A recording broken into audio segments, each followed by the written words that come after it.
November 24th, 1971, the night before Thanksgiving, Portland, Oregon. A man in a dark business suit walks up to the Northwest Orient counter and buys a one-way ticket to Seattle. 30-minute flight, he pays in cash. On the ticket, he writes a name, Dan Cooper. He boards the Boeing 727, walks to the very back row and takes seat 18E. He orders a bourbon and soda. He lights a cigarette. 8 hours later, that plane will land in Reno, with its rear staircase hanging open into the night, its crew locked in the cockpit, and the man in seat 18E gone with $200,000 strapped to his body, gone into a freezing rainstorm over the forests of southwest Washington, in the dark, wearing a business suit and loafers. The FBI will interview more than 1,000 suspects. They will send an SR-71 spy plane over the flight path.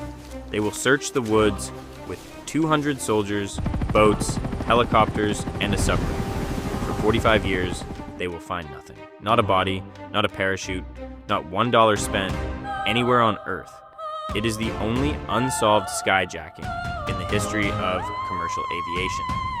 And more than 50 years later, a parachute found in a barn in North Carolina might finally be about to end it.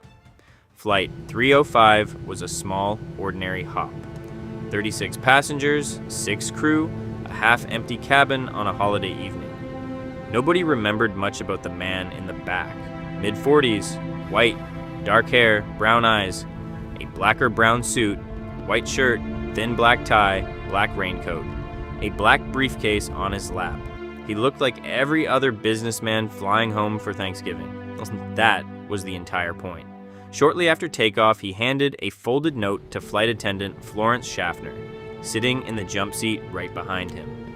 She assumed it was what men on planes usually handed her, a phone number. She dropped it into her purse without opening it. Cooper leaned toward her and said quietly, "Miss, you'd better look at that note. I have a bomb." She opened it.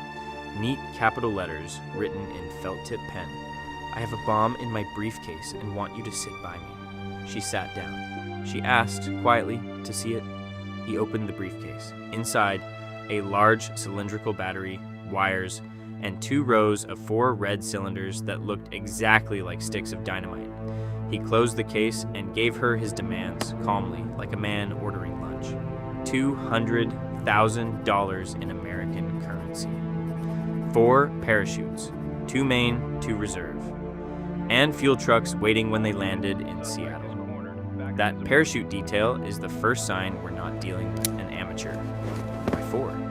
Because asking for 2 sets implied he might take a hostage with him. And if the FBI thought a hostage was jumping too, they wouldn't dare hand him sabotaged equipment. In one line of a note, he had removed the authorities' best move. The note went to the cockpit. Captain William Scott relayed it to the airline. The airline president authorized paying immediately in full. The passengers were told there was a minor mechanical problem. For 2 hours, Flight 305 circled Puget Sound while the FBI raced to assemble the money. And in the back of the plane, something strange was happening. Cooper was being pleasant. A second flight attendant, Tina Mucklow, sat with him for hours as the go-between. She would later say, "He was not nervous, he seemed rather nice, and he was not cruel or nasty." He offered her a cigarette. He asked where she was from. When she said Minnesota, he said it was very nice country. When she asked where he was from, he shut down completely. Please just take He it. tried to tip the flight Sir, attendants I from his cannot own accept pocket. They told him company policy I didn't cannot allow it. accept that. But Put it between away, the small please. talk, he gave away things he probably didn't mean to. Looking out the window, he said, "Looks like Tacoma down there," identifying a city from the air at night. When Mucklow mentioned the parachutes were coming from McChord Air Force Base, he replied that McChord was only about 20 minutes from the airport. He knew the ground. He knew the military geography of the region. And, as we'll see in about 10 minutes, he knew that particular airplane far better than he should have. They gave him exactly what he asked for, 10,000 unmarked $20 bills, but first, they photographed every single one on microfilm. Every serial number recorded, most of them starting with the letter L. $200,000 that could never be spent without eventually being noticed. The bag weighed about 19 pounds.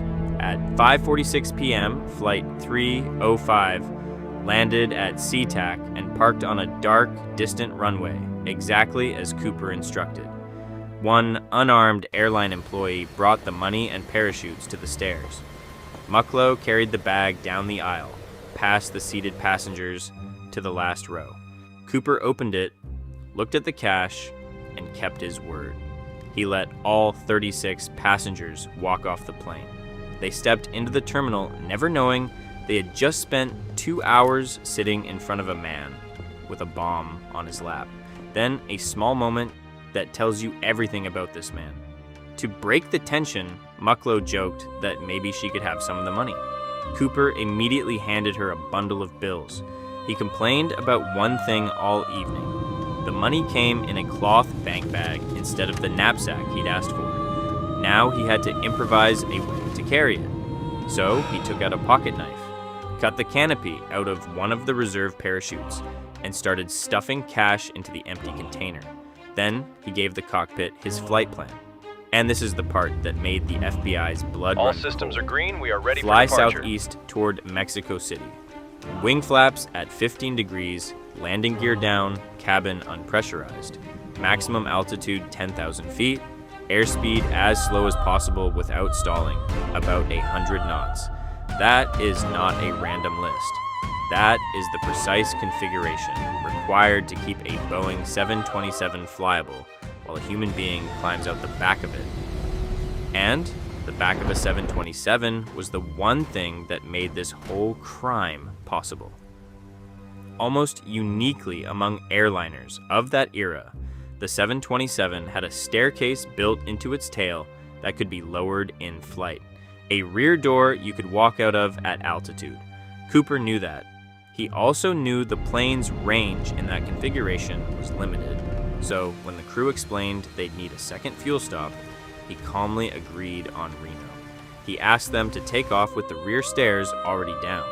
When the airline objected for safety reasons, he said, "It can be done, do it," then relented and said he'd lower them himself.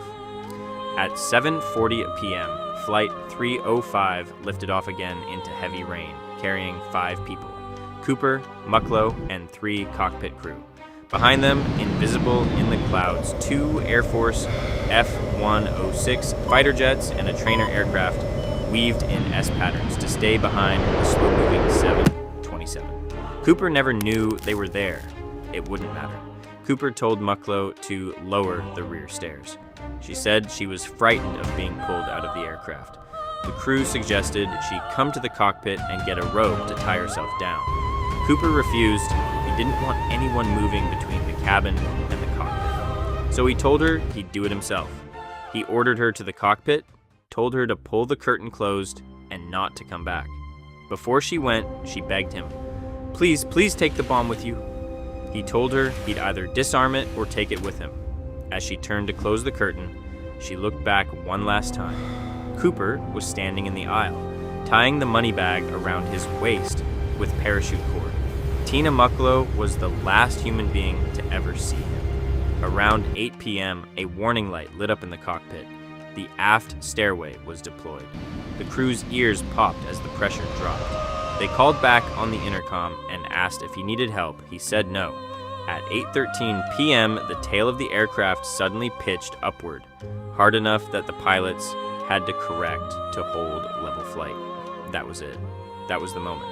The FBI later proved it by pushing a 200-pound sled out of the same aircraft in the same configuration and reproducing the exact same movement. Outside that door, 7 degrees below zero in the wind, driving rain, a moonless black sky, and unbroken forest somewhere below. He was wearing a business suit, a raincoat, and slip-on shoes. No helmet, no jumpsuit, no gloves, no light. The crew kept calling on the intercom all the way to Reno. Nobody answered. At 11:02 p.m., the plane landed with the staircase still scraping the runway. Police and FBI surrounded it but wouldn't approach. The bomb might still be aboard. Captain Scott walked the cabin himself and confirmed what everyone already knew. Seat 18E was empty. On it lay a black clip-on tie with a mother-of-pearl tie clip. In the ashtray, 8 cigarette butts, 2 parachutes left behind, $200,000, and the man who took it were somewhere in the dark between Seattle and Portland. What followed was one of the largest manhunts in FBI history. 12 days after the hijacking, J. Edgar Hoover personally approved sending an SR-71 Blackbird, the fastest aircraft ever built, to photograph the flight path. 5 flights. The weather beat them every time. In the spring, 200 soldiers from Fort Lewis joined FBI agents and volunteers to search the forests of Clark and Cowlitz counties. 18 days in March, another 18 in April. Helicopters, patrol boats on the lakes. A salvage company sent a submarine 200 feet down into Lake Merwin. Nothing. No parachute, no body, no briefcase, no money. The FBI sent the ransom serial numbers to every bank, casino, racetrack, and police force in the world. They published them in newspapers with rewards attached. Not one bill surfaced. Not in 1972, not in 1975, not ever. And then, 9 years later, a child dug up the only physical trace anyone has ever found. February 1980. 8-year-old Brian Ingram was on a family trip to a sandy beach on the Columbia River called Tanabar. He raked the sand flat to build a campfire. Buried a few inches down, he uncovered 3 bundles of decaying $20 bills, still wrapped in their original rubber bands. $5,800. The serial numbers matched. It was Cooper's money, and instead of solving anything, it broke the case wide open all over again. The bills were arranged in the exact order they'd been handed over. Rubber bands intact. Rubber bands rot in water within a couple of years. The site was miles from every estimated landing zone, on the wrong river system entirely. Geologists found the money was lying above a sand layer from a 1974 dredging operation, meaning it arrived there years after the hijacking.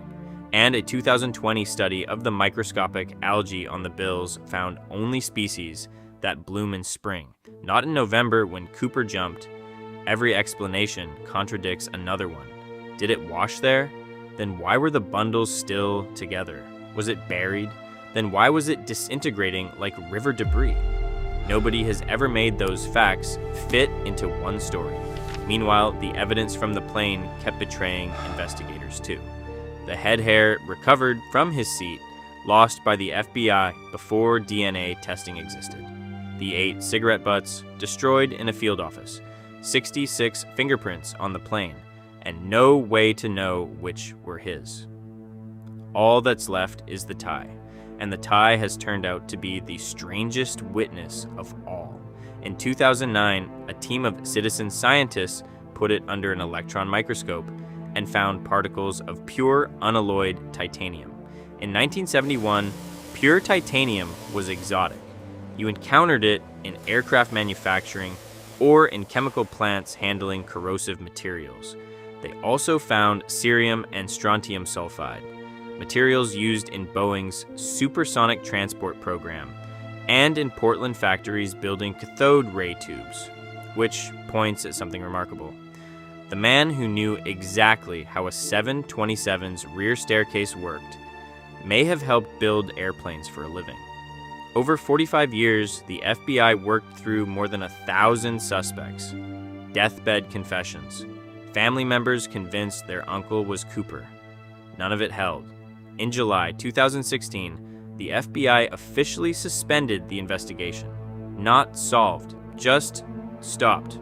But one suspect has never gone away because his story is almost too similar to be a coincidence. His name was Richard Floyd McCoy Jr., a Vietnam veteran, a former Green Beret, an experienced skydiver, and a Sunday school teacher in Utah.